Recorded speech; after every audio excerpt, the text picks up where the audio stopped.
أعوذ بالله من الشيطان الرجيم بسم الله الرحمن الرحيم أشهد أن محمد رسول الله.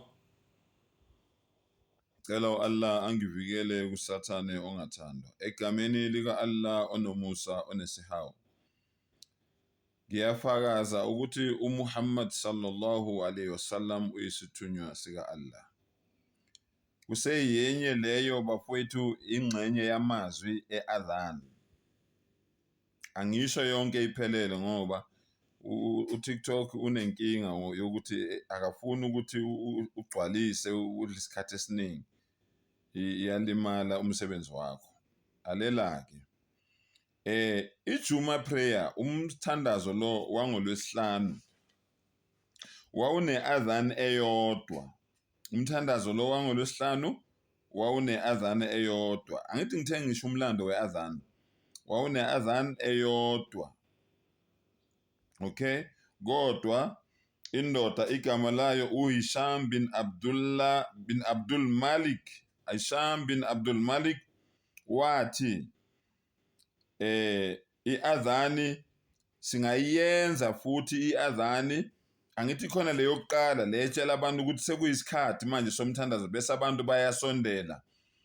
Before ke kuqala ke intshumayelo asenzeni ke futhi manje iadhani yesibili, ikholi yesibili ebonisa abantu ukuthi manje umuntu nomuntu ke manje seku-serious manje sekuqala intshumayelo ke manje abantu abeze bezolalela manje intshumayelo bezokhona ukuthi manje bakheke bazokhona ukuthi bafunde okuningi abakade bengakwazi. Le ndoda ke le uHisham bin Abdul Malik waseke kuba uye ke othi ke akube khona ke iadhani ke yesibili le oyenza ke manje ume phambi ka-imam. Angazange ke futhi nako lokho wakuhlaba uRasulullah sallallahu alayhi wasallam. Yingakho ke kusenziwa ke namanje endaweni eningi. Okuwukuthi akukho wrong ukungayenzi leyo adhan leyo. Nizwe kahle. Akukho wrong ukungayenzi leyo adhan leyo ngoba leyo yokuqala yokubizela abantu ukuthi beze ethempelini emasjidi isiyenziwe vele abantu sebekhona. Angithi yabona akukho wrong kuyisunna ukuyenza le usuke ume phambi ka-imam. Akukho wrong ukungayenzi. Abangayenzi abekho wrong, abayenzayo abekho wrong. We are all right ngoba womabili lama adhan la enziwa. Adhan yayi-1 ngesikhathi sejuma and then ase abamabili manje ngale eyafakwa ubani uHisham bin Abdul Malik. Kodwa akukho wrong ukungayenzi. Ungathi ke mawufika emasjidi ubona ukuthi leyo adhan leyo kuma phambi ka-imam, imam vela sukume nje athi innal hamdalillah ashhadu an la ilaha illallah wahdahu la sharika lahu, bese ubona ngathi wena ku wrong ngoba leyo adhan leyo ayenziwanga. Cha, akukho wrong. Leyo adhan leyo iyisunna, ayisi compulsory, akusiyi must ukuthi yenziwe.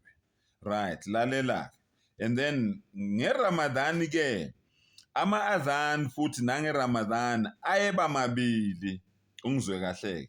NgeRamadan ama adhan ayeba mabili. Iadhan yokuqala kwakuyile eyokuvusa abantu ukuthi bavuke badle iseheri ngoba abantu babe lazy bengafuni ukuvuka. Bomnandi ubuthongo ngaleso sikhathi leso seseheri isidlo lesasekuseni. Okay? So iadhan yokuqala kwakuyi adhan yokuthi abantu bavuke badle iseheri ngeRamadan, badle isidlo lesasekuseni ngeRamadan uma ngabe sizozila. Bese ke iadhan yesibili bese kuba iadhan ke yokuthi manje sokuyisikhathi somthandazo wokuqala obizwa ngefajr osho ukuthini idawn manje intathakusa. Adhan yesibili ke ngeRamadan ayemabili ngenxa yaloko ukube abantu ngeRamadan babevele bayivukele nje kungekho lokuvilapha lokho ukuthi ubuthongo bumnandi ekseni angikhona ukuvuka ngiyavilapha nangu nonkosikazi uyashisa ngapha naye nendoda iyashisa ngapha. Leyo adhan leyo yayingeke ibe khona kodwa yaba khona ngenxa yokuthi kwakuvuswa abantu la amavila la angafuni ukuvuka ayodla isidlo lesasekuseni before sizoqala ukuzila. ngiyacabanga ukuthi uzwe kahle-ke. Eyesibili-ke kwakuyilena-ke eyefajr. Ingako le eyokuqala yayinganaye as-salatu khayrun minan nawm, ukuthi umthandazo ungcono kunokulala, ngoba leyo adhan kwakungaseyo ukuthi kuzothandazwa, kwakuyokuthi kuyodliwa. Bese-ke le yesibili iyona-ke eyayiba nalawo magama layo ukuthi as-salatu khayrun minan nawm, umthandazo ungcono kunokulala. Ngiyethemba kuzwakele, sengathi Allah angasivula ingqondo, asinike amandla, sibambelele enkolweni yeqiniso ngayo yonke indlela esingabambelela ngayo. Wa akhiru dawana anil hamdulillahi rabbil alamin.